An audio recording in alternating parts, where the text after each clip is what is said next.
Nai-stress o pagod ka na ba?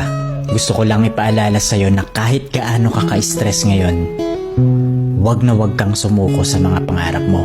Kailangan mong tandaan parati na magtiwala ka sa progress na nangyayari sa buhay mo. Kahit alam ko na minsan sobrang hirap at sobrang nakakapagod na din talaga. Magtiwala ka sa kakayahan mo. Ang dami mo nang nalagpasan na mga malalaking problema dati. Ngayon ka pa ba susuko? Patuloy ka lang na lumaban. Yung pakiramdam mo ngayon na nahuhuli ka na sa buhay, siguro dahil nakikita mo yung mga kakilala mo o yung mga kaibigan mo, pakonti-konti may na-achieve na sila. Parati mong tandaan na lahat tayo ay may kanya-kanyang timeline sa buhay. Hindi ka nahuhuli at hindi ka rin naman nauuna.